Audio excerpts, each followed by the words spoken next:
It is Wednesday, August 15th, 2018. This is the Wrestling Inc. podcast. I'm Glenn Rubenstein, joined by Justin LaBar, talking the go-home show for SmackDown before SummerSlam. How's it going, Justin? It's going good. I'm ready to be in New York. Yeah, seriously, man. So you're going to be there live it's kind of a weird SummerSlam compared to last year and the year before. It is. It does. In some ways, it lacks some big feels, but at the other points, again, I every time I see Brock Lesnar live, and I know that we probably have less than 5 Brock Lesnar pro wrestling matches left, and then all the circumstances around that, which we've talked about, and Bryan and Miz, and Ronda. I mean, there's still it's either very extreme high points or it's just stuff that is extreme low points that I don't care about. It's that there is no middle ground. Yeah, man. It's I don't know. Think about 2 years ago when we had the draft the first time and how hot SummerSlam was then for the first Universal Championship, Finn Balor versus Seth Rollins, SmackDown determining their tag team titles, setting up their women's championship. I can't remember if the women's championship was there at the pay-per-view following, but I just remember stuff was so hot back then. Yeah, a lot of the stories going into this year's SummerSlam don't have that same hot temperature. Some of them feel a little more, I don't know if it's drawn out or watered down or what the exact description would be for each of them, but it doesn't not there's not the same feel of urgency for all the Bryan and Miz has an urgency. Brock and Roman is ramped up in the last week or two. We've known about the Ronda one now for enough weeks, so I think it's kind of just everybody's just kind of waiting for the inevitable. But yeah, then there's other things that are just kind of like the Finn Corbin and there's just some other things that you're just kind of like, I don't know, what's the point here? And maybe that's it. Maybe that's the burden is on the WWE when you say waiting for the inevitable. We've got Roman versus Brock, which if that doesn't happen Sunday, can it ever happen in the near future with Roman going over and Ronda in a championship match feeling also inevitable? Maybe that's the thing, is that it's really on them to surprise us or make the journey interesting if we feel like we already know the result. Yeah, and that's a good point. It's one of the, I always say this, and look, obviously, when you watch any form of entertainment, when you watch sitcoms or whatever, or dramas, you want to be, you want there to be a surprise or a swerve, or you don't want to be able to write it in your head and know that's what's going to happen. But at the same point, you have to balance not doing too many crazy swerves, bro. You don't want to do too many crazy surprises just for the heck of surprises. Sometimes predictable is okay if it's logical. Sometimes you don't want to get away where it's unpredictable, it has no logic, if that makes sense. Well, I'll compare it to the best thing on TV Monday nights, which is Better Call Saul. Were you a Breaking Bad fan, Justin? I'm striking out here. No Goonies, no Breaking Bad. Jesus Christ, how do you not watch Breaking Bad? So Better Call Saul is a prequel to Breaking Bad. We know where the character ends up. We know where the character's journey goes. But you know what? They're going to tell us a story in a way that we didn't expect how we got to what we've already seen. And that is the challenge. That's a good, and I do know that Better Call Saul is a prequel to Breaking. But that makes sense. The way you put it, that definitely makes sense. You know what the final destination is, but how did they get there? Yeah, and how did they get there in not the way that you predict? How do you keep that era of unpredictability? And man, that's what they really have to do on Sunday. Is that okay? Is there going to be interference in the match? What's Paul Heyman going to pull? I don't mind if that's the outcome with Roman and Ronda winning, but it just better not be paint by numbers. Boom, they're your new champs. Deal with it. I agree. I can see you want to have a good journey. And by the way, for all these shortcomings I'm having in the movie and TV world, feel free, people. I'll be at 205th Bar prior to SummerSlam doing my annual pre-party from 4 to 6 p.m. Drink specials. Feel free to bring me DVDs and get me up to speed with what I need to be watching. Oh, there we go. That's the angle. So last night's SmackDown starting off with Carmella, Becky, and Charlotte in the ring. Strange that in those promos, they were really putting Charlotte over, kind of burying Becky, I thought, in a very clever way. I like that they worked in so much of her biography, even going to clown school, her time doing stunts, all the things that she's done. But then the end result, flipping it back on Carmella, saying you're a diva in a woman's world. Yeah, it was a creative promo. It was different. Again, I'm pulling, hoping for a Becky Lynch victory here at SummerSlam, but I also can see, if we were talking about logic, I can also see WWE wanting Charlotte because she is the next to Ronda, she's the most mainstream attraction in the women's division. I could see Charlotte then wanting her to also have a title going into this Evolution show in October. But back to the promo itself. Yeah, it was creative, it was different. But I didn't mind it. I thought it was fun to watch. It's fun to listen to, something new. No, I liked it a lot, actually. Isn't it amazing? Carmella, love her or hate her, she's become a main character of SmackDown. How many times has she opened the show in recent months? Yeah, no, absolutely. She's kind of, I don't want to say silenced haters, but she's certainly risen higher than I think a lot of people might have thought if you would have told them a year ago when she had James Ellsworth helping her win a Money in the Bank. Yeah, so no, I really liked that promo, and then it went into a tag match: Mandy Rose and Sonya Deville versus Becky Lynch and Charlotte Flair. And Justin, I'm worried because Becky got the pin last night and won. So by Raj Giri's booking math, Becky ain't winning on Sunday. I don't have this exact stats, but that's usually a pretty that the math usually works out that way. Yeah. So again, back to my point of I want to see Becky Lynch win the women's title, and eventually she will. But in terms of it being at SummerSlam, but I guess to think about this, you have to think about, okay, what's going to walk away with headlines at SummerSlam, and if we think it's inevitable that Ronda Rousey is going to walk away, and that's going to be the number one headline for the women's division at SummerSlam. Maybe Becky winning her first women's championship is best to not happen at SummerSlam because it will get buried in the headlines. So maybe going back to Charlotte, who's already had several reigns, maybe that does make the most sense in the grand big picture of it all. If I get tickets for Evolution, my wife and I are planning to go, and Becky Lynch wins the title at Evolution, I hope we are nowhere in range of camera because we will lose our shit if Becky wins at Evolution with us there. Yeah, mark out. Have fun with it, right? Oh, absolutely, man. Absolutely. Yeah, I could see it going any of the three winning on Sunday at this point. I thought the match with Mandy and Sonya last night was okay. I mean, Becky was dominant. They set up a bit of a storyline with having her, taking too much time, not relying on Charlotte enough last night. I thought that was kind of interesting. But yeah, I think Becky versus Charlotte could be a good feud, but man, I mean, that put Charlotte back in the heel role, and they've really taken her far away from that. If that's the angle they go, maybe they'll turn Becky heel, but I just don't see it happening. Yeah, I don't see them turning Becky heel. I think Becky's just got such a natural kind of connection, which we've talked about. Yeah, I mean, again, I can see Charlotte getting it back. Again, she's doing Sports Illustrated mainstream photo shoots, and and her dad's been in the news a lot, unfortunately for health reasons. But between that and the documentaries, I mean, she again, behind Ronda, she's the most recognized woman that WWE has outside of wrestling circles. And Stephanie McMahon. Well, yeah. Well, how sorry, Steph. Yes, I mean, I could absolutely see Charlotte walking away with this, for sure. Given all these factors that we're talking about. Yeah. They announced Miz and Mrs. got renewed. Oh, did they? I missed that. Yeah, 14 more episodes in the second season. I couldn't make it through more than one. Which really is weird. Felt too forced. The scenarios, the comedy. Maybe I'll try another one. But I was going to say, you who have given like all of the WWE programming from the straight to DVD movies to the reality shows, and you're going to bow out on that one in the first episode. Well, it's this thing about this new genre of reality where the scenario is so clearly set up. Nothing about it feels real. That's what bugged me. I like The Miz. I like Maurice a lot. So you need a little bit more feeling of it is actually a reality show. You don't want too much script.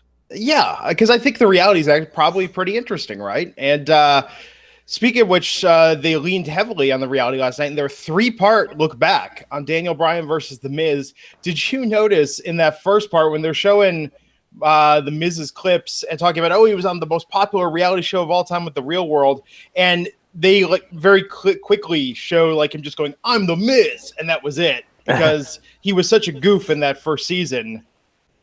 You couldn't take him seriously now if they showed too much of that. Yeah. This was all 3 parts fantastic. WWE does these so well, whether they're recapping a 4-week feud or in this case an 8-year feud. Yeah. I open up my Wrestling Reality podcast that comes out later Wednesday, and I say that obviously not even the genius of Vince McMahon knew in 2010 that this Bryan Danielson and this Mike Mizanin, that they were going to take this little thing from the NXT competition show, and that it would have such amazing story arcs from the Miz's rise and working with Rock and Cena to Bryan's rise and then his fall and retirement and his comeback. Nobody could have predicted this, but the fact that it's panned out the way it has, if we get out of, and I don't think it'll be just this match, by the way, but if we get out of these matches what we need to get out, and if it kind of culminates this segment, this portion of their feud the proper way, you can make a case that the Miz versus Daniel Bryan is one of the top 3 best stories and feuds WWE's had in the last decade, maybe in the last 15 years. And I'm keeping in mind Rock Cena, I'm keeping in mind CM Punk and WWE and Brock and Taker and everything. I mean, this has just been storytelling perfection. And we talked about the other night. I want them to keep this going. I think this should be the Hell in the Cell match. I agree. I absolutely agree. I think it. I know we made a little bit of predictions Monday with Matt. I think it makes a lot of sense for the Miz to win this because it's going to then provide questions of, okay, well, what about Bryan's contract or what happens next? I think if Bryan wins it, it's kind of like, okay, maybe this is it. But I think if Miz wins this, it gives need to have a Hell in a Cell match. It gives need to wonder, okay, I got to tune into this week's SmackDown and what's going to be said. So, and which is great. That, again, back to the whole, we want to know how it's going to get there and unpredictability. This has a potential for a lot of that. Yeah, I mean, this should be the A storyline for at least the coming months on SmackDown Live, in my opinion. We had a 2-on-3 handicap match, the Bludgeon Brothers in a triple threat versus some local enhancement talent. And, yeah, the Bludgeon Brothers did their thing. Yeah, those 3 guys earned a nice little fun paycheck for the day. Yeah, not much more to say about it. Physical, hard hitting, I guess good. They laid it in. They made it look good. New Day versus Sanity last night. So Sanity not on the card Sunday. New Day getting a win last night over them. Do you think they're going to pull the trigger with Sanity after SummerSlam? I don't know. I'm gonna lean towards no, just because of what we've seen so far with Sanity. It doesn't really feel like they. It just bluntly doesn't feel like they're a top priority. It feels like that they are serviceable to fit in their trio, so they fit to go up against another trio in New Day. They're doing some different production things with them in terms of the entrance and how they where they position cameras and how they cut and everything. But it just doesn't feel like from the booking standpoint that they are necessarily a top priority right now.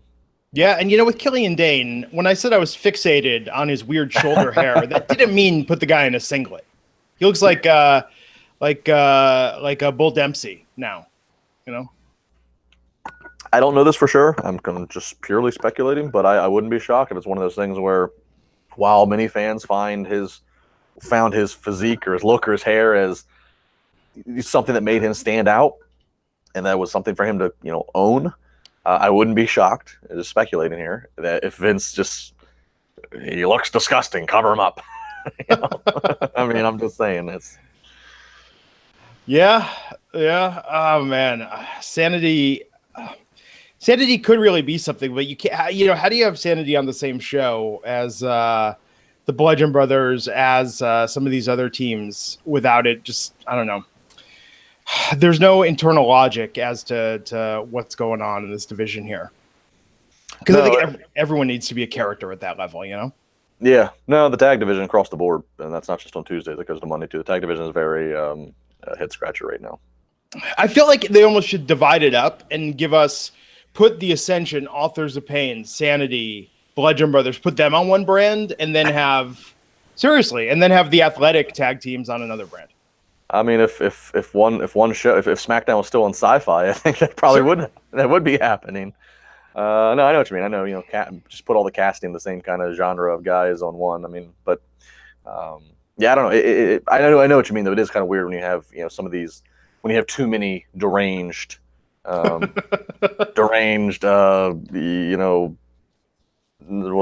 and Blood and Brothers aren't really supernatural, but when you have too many just dark characters, then they just kind of they just cancel each other out. And whatever show they put them on, then we need JBL to be back on commentary. Just he's crazy, Maggle. Maggle. Yeah, just going on and on. It's such Lights are on bright tonight, Maggle. It's such a weird gimmick they go to again and again with, oh, he's deranged. Dean Ambrose, he's unhinged. And it's like all of these guys look pretty darn, normal, just with weird hair. Which makes it why makes it why they have to have therapy sessions. Exactly. It's why Sasha and Bayley have to go to therapy. It's why Kane and Ryan have to go to therapy. I mean, you got a lot of unhinged emotions going on, Glenn. Absolutely. They should really do more with the therapy segments. Speaking of which, did you see that survey the WWE Fan Council sent out yesterday? No. So most extensive survey I've ever gotten for them. I saw some other people talking about it online, and they got really detailed about different types of matches, everything, from street fights to no holds barred to no DQ. And they broke out like a definition of each one. And they were like, which of these matches are you most interested in, least interested in? They talked about, do you like more celebrity appearances, less celebrity appearances, more Legends appearances, less Legends appearances? Do you watch Raw now more or less than you used to? I mean, it was probably the most in-depth that I've ever seen from them in terms of really trying to understand viewing habits. But what said to me is, I think they understand, especially with Raw, that something is the matter, and they need to, put a finger in the air and see what it is that will get more people excited about it. Yeah, I mean, I think that's a fair conclusion to draw from it. I mean, I do think that it's just standard anyways when you have especially episodic television that never end. They have no off season. I think that it should be mandatory, even if the ratings are on a upward movement. I think it should be mandatory that every so often you just want to put that stuff out there just to take the temperature. But yeah, certainly given the news stories we've all Wrestling Inc. has covered with where Raw's ratings have been in terms of comparison this past summer. I mean, I don't know. There's no denying that there is there's been some unhappiness with and there's been some decline with Raw viewership, specifically Raw. But again, I am one of those people that I do very much stress that like television ratings, A, it's not a perfect science. B, just today more than ever, just not. I mean, the measurement that I look at actually the most that I like. Here's how I judge what is people really liking in WWE from a distribution standpoint. Mm-hmm. I go to WWE's YouTube. Yeah. Look at WWE's YouTube. When you see what number spikes and what view count stands out, that's how I dictate. I don't look at segment by segment ratings or hour by hour as much. Even though we report them, I look at what boosted on YouTube, because to me that's a true more engagement and true more measurement of what is connecting with people and what's not. Yeah.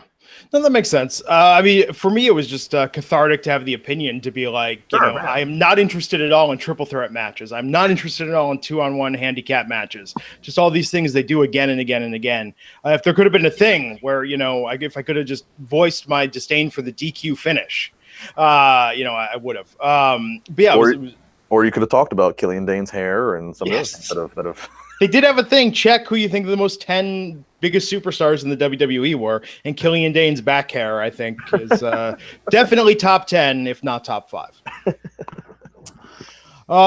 So yeah, after New Day won that match with Midnight Hour, man, we had Samoa Joe talking to Paige backstage. That rhymes. Samoa Joe in a suit, no white athletic towel nearby, but he was perspiring towards the end, cutting quite a promo there about his views on AJ Styles. Man, I want Samoa Joe to win so bad on Sunday. Yeah, I mean, all you can hope for is a really good match. I urge them to be creative in the finish. And to AJ Styles is going to win. I think we all have a lot of comfort to that. But hopefully the finish is such that the match and the finish is such that obviously you feel like Joe was elevated out of it, and it was good for him. This is another one. I could see going several more months. They're starting to talk more about how long AJ's had the title. That always makes me think something's up. Aiden English versus Andrade Cien Almas. This is in advance of Rusev Day versus Zelina Vega and Andrade Cien Almas on Sunday on the SummerSlam pre-show. Andrade got the win last night, which makes me think it's going to be Rusev Day on Sunday, and they cut some promos against one another at the end. I'm kind of hyped for this, man. For a pre-show match, this is better than most in terms of feuds. Yeah, I'm kind of shocked that it got put on as a kickoff match, but then at the same point, you know what? It's There's really not that big of a designation anymore. I mean, when you can pay one price of $9.99 and you're getting to see the same, when you're getting to see it all, it's not like we have a traditional pay-per-view anymore. So they say kickoff. I mean, all that means is that they're just showing their hand and telling you it's going to be one of the first couple matches, whereas the rest of the card, the order is always, to be determined until you watch. I mean, It really anymore, a kickoff match, it doesn't have much real designation of difference than the rest of the show. Yeah, man, 2:00 Pacific time. All this starts on Sunday.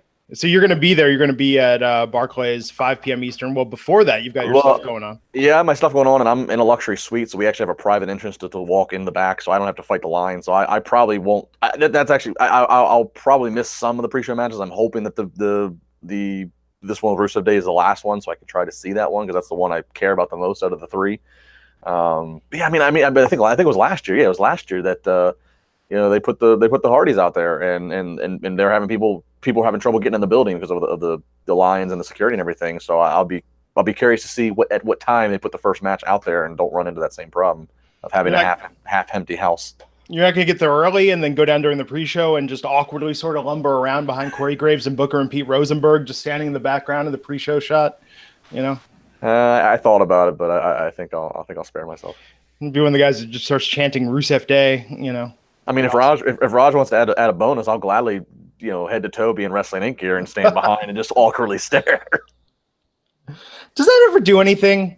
Like, have you ever seen a T-shirt on a TV show and been like, oh, I have to check out that website? Not a T-shirt. I'll be honest. Maybe I'm just weird. There have been times, and I can't think of any specific because I've been watching wrestling for over 25 years. But there's been times that I've seen somebody have a sign that if it's really clever and maybe it has somebody's Twitter handle, or if it's really clever and does have a website, I'll admit I've punched it in just to see what the hell is this. What was that one a couple of years ago? Somebody had a sign that says something like, "You know what you did, Heather," and it became trending.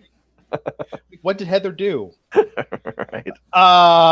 Yeah, it's I don't know. I mean, I like a good sign, but yeah. I bet you if we made a sign about the butt wipes or whatever the thing is that you were promoting, I bet you if we put something like "read more about Glenn's butt wipes, go here," and put a link. Yeah, put the promo code $shaveClub.com, promo INC, check it out. Yeah, maybe. Signage is good signage, but they do confiscate things occasionally. Yeah, probably. Butt wipes probably wouldn't make the cut. I don't know. I think Vince McMahon probably loves the term butt wipe. That would probably tickle him. Did you mean to use the word tickle? I did mean to use tickle. Okay. That was intentional. Right. Jeff Hardy versus Shelton Benjamin. I had forgotten Shelton Benjamin was on SmackDown Live until this match last night. Me too. Yeah. Hardy won that with the twist of fate. And after Shinsuke Nakamura came out, interrupted, rushed the ring in advance with his match with Jeff Hardy on Sunday at SummerSlam. But then really, we're talking about this match, but the money shot was Randy Orton lurking near the stage for when Hardy made his exit. Orton ducked back out of sight. Have you heard anything more about these allegations against Randy Orton and WWE looking into it? I probably know more than what anybody can read in terms of, former writers have spoken up and said little things about, old shoot interviews resurfacing of different people. I mean, look, I don't know. I mean, obviously Randy Orton's always had some reputation, that's leaked to the internet of being a guy who, behavior, especially in his younger days when he was, immature, of having behavior that, whatever, the behavior that's not of a perfect student. I don't know. WWE obviously has to take these things seriously. That's just that is the world we live in of they have to take these kind of things seriously. But I don't know. I'm not saying people are wrong to ever be offended or be concerned of wanting more information, but it's like, I feel like if we go down that wormhole, everything's just changed across the board, not just in wrestling, but like in sport, in sports, how you can coach or how you can motivate or what's acceptable, what language is used. We just society evolves and you grow up. And I just feel like if we go down the wormhole of, okay, what kind of pranks did Randy Orton pull, or what kind of things did he do under the guise of a, fraternity kind of male environment? If we go down that wormhole, I feel like we're just never going to get out, and we're going to end up, writing everybody. We're going to put everybody on trial, and I don't know. I don't know what it accomplishes at this point. That's my little. I'm going off my soapbox here. Sorry. No, hey. I have a microphone. I just started talking. Yeah, no, look, so Randy Orton was accused by, which former writer was it? Why am I blanking on his name now? Court Bauer. Court Bauer, yes, who a friend of the podcast, Court Bauer, saying that Randy Orton used to occasionally whip it out and have it out while people were in the room around promo shoots, and then he would visibly touch himself, get in there, and then go to shake the writer's hand afterwards. WWE handshakes are a huge deal backstage. And essentially, if someone wouldn't shake Randy's hand after he did that display, he would threaten to tell Stephanie or Vince that, hey, this guy's big timing me too good to shake my hand, not knowing, that Randy just had it on Randy Jr. Right before going for the shake. So this story came out. I don't think this surprises anyone. We've heard of a lot worse antics during the Ruthless Aggression era, certainly during the Attitude Era, in terms of how talent treated each other backstage. We don't normally hear about them hazing writers like this. That's a little wrinkle. Well, and Court wasn't, Court was the I guess what started this with his comments. They got picked up, but Kevin Eck, the former writer, Kevin Eck has made a comment in a recent piece that he put out. I think Freddie Prinze Jr., the actor who's also been a writer, yes. Somebody asked him on social media, like, did you ever shake Randy's hand? And he said hell no. So, I mean, obviously it's there, there's more than just one person. It's not just Court. But again, I don't know what, I don't know what's supposed to come out of this. Like, what's the end goal here? Like you say, Randy, you shouldn't have done this 6 years ago. I don't know. Like, I'm not sure what the goal, what the end game is here. And I get it. I get the issue with it. Certainly I've been very outspoken of my stance on some other things with the WWE and how they reconcile their past versus now. But with this one, I don't know what the correct answer is. Although on creative's part, weird timing. If you look at those camera angles last night and the little segment with Randy just sitting there lurking, looking creepy behind the curtain for such a long period of time, given that this news has blown up on the internet over the last 5 days, I have to think somebody that is either completely ignorant or thinks they're a genius for putting him in that position last night. Yeah, it was a production sequence that we don't normally see. We don't normally see somebody lurking behind the side stage or whatever. It was very different. I have no clue. Again, I am just completely speculating.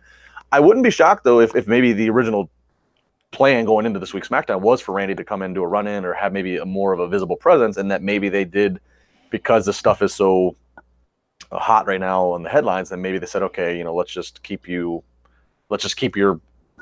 involvement in today's show, pretty minimal and open-ended to where he's lurking. He's not officially in this match on Sunday, so it kind of acknowledges him that he's still in the picture of the storyline, but he's not the main character, I guess. I don't know, but I wouldn't be shocked if they did change how they used Orton based upon this news. Yeah, if anything, that's the problem with working for the same company for such a long period of time, is that the WWE is still responsible for it. If he was a former employee, they wouldn't even have to comment. And the story is picking up momentum. I think Fox News picked it up yesterday, so it's getting bigger and bigger. Yeah. Wow. Yeah. So last segment of the night, AJ Styles out there to respond to Samoa Joe. AJ talking about Samoa's stabbing him in the heart with the attacks on his family. And then Samoa Joe comes out and says that he got a letter from the WWE Universe. Then the fan is saying how it's clear AJ never wanted kids or a wife, and that AJ will do anything to be champ because he stays away from his family. And the punchline is that the letter's signed by AJ's wife, hoping that AJ loses to Samoa Joe on Sunday, so he'll go back and spend time with his wife and his kids. I loved this. This was fantastic. Yeah, I liked the spin on it all, and I think we talked about this in previous weeks. I like the personal feel. I think you and I both have said over and over that AJ Styles, it's kind of like it's been the same song and dance. I'm just the best, and you just line up opponents, but it doesn't really get deeper than that. So I like that the story is capitalizing on the fact that they have known each other for a very long time, and obviously when you push the family button, that you get the oohs and the ahs.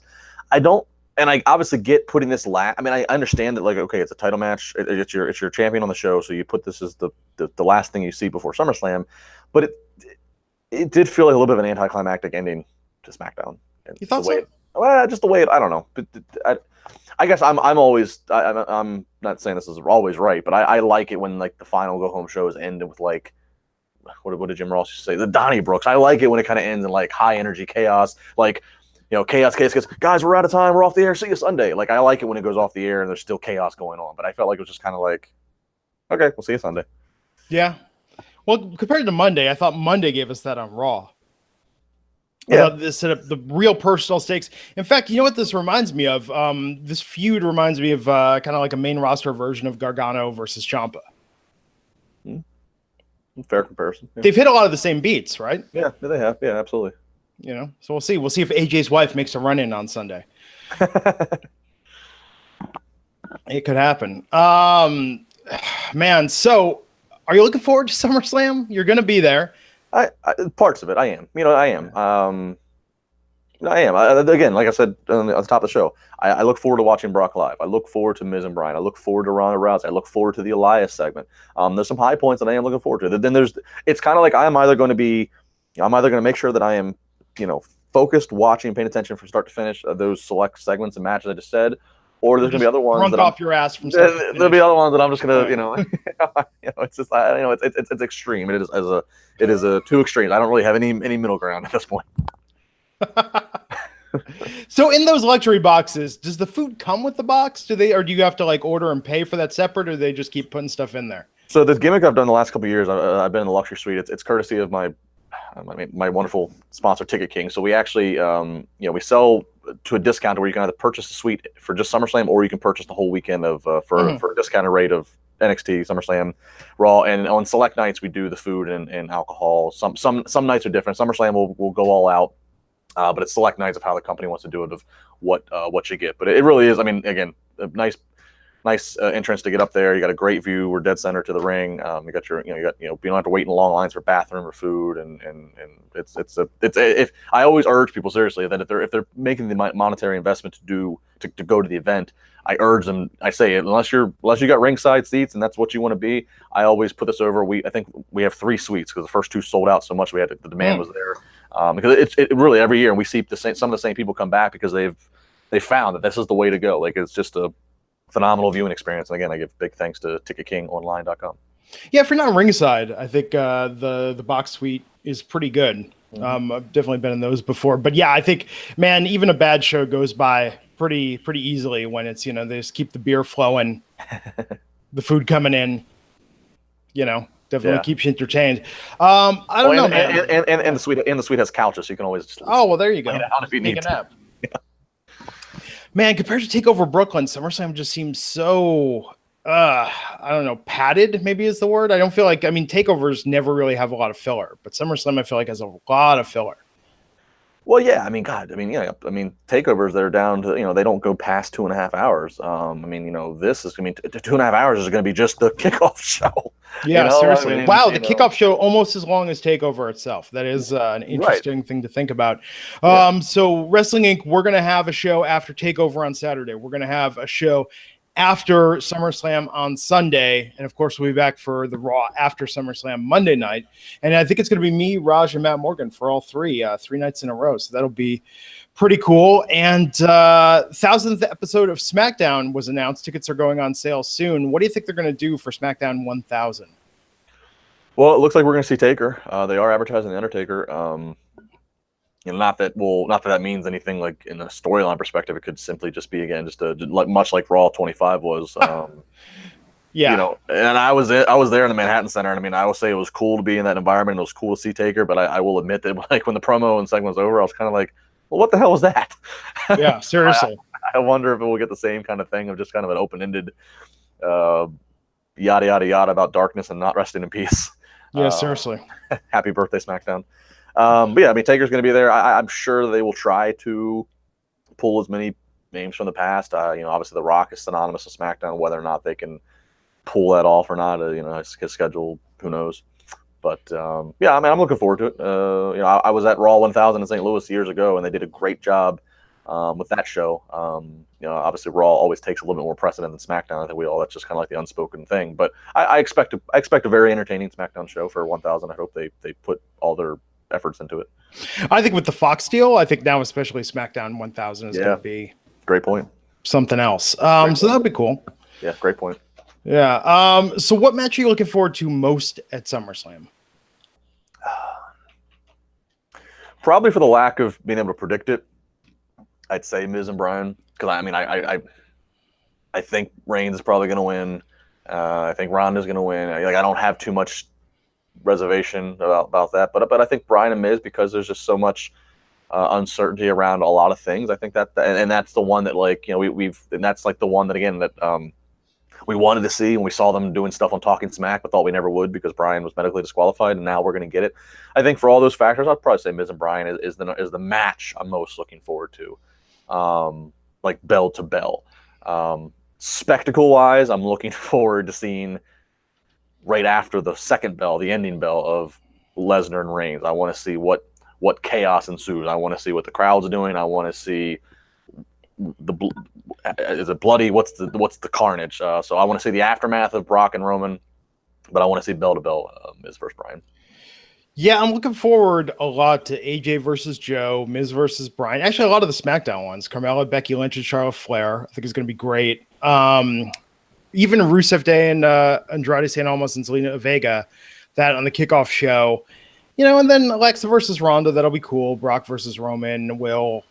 It might be the number one thing we're talking about again, right? If somehow Brock retains, internet's going to explode. Well, I don't think it.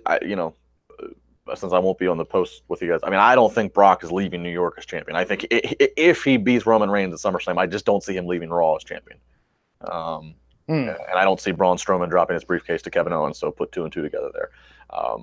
But I don't know. I understand. I get the critique of Brock, and I get the critique of like how the Universal title has been handled and it's how scarce it's been. But I still tell people, really, I really appreciate watching the Brock Lesnar matches and the impact and the intensity to them, because we're not going to ever see anybody ever again like this. You're never going to see something like this. A guy who has in a day and age where so many wrestlers where we get to see the real life of them and social media, and they're so exposed and all this. Brock still keeps that secret. Nobody knows what Brock's like. Nobody knows a lot about Brock. He keeps himself very well protected. He keeps himself very well feared. And he is, when he shows up, you got to see what's going to happen, and especially for a match. So I still hold that mystique with Brock. So I look forward to seeing him. That's why didn't Roman take Paul Heyman up on it the other night when Paul wanted to reveal Brock's big dark secrets? My first thought was like, you go into Brock's house, wall to wall, Sanrio, Hello Kitty, everything. Big dark secret number 1. Hey, and then the Paul Heyman factor. We talked about this Monday. I'm not saying it's going to happen, but I do think there was a little taking the temperature of the interaction with he and Roman to see what what an arena did. Would they chant yes? Would they chant no? Would they get excited? I think there was a little bit of, let's just see what happens when this goes out here. I wish they'd kept that going. That would have been so much more interest in this match for me if we were going into this with Heyman as Roman's advocate.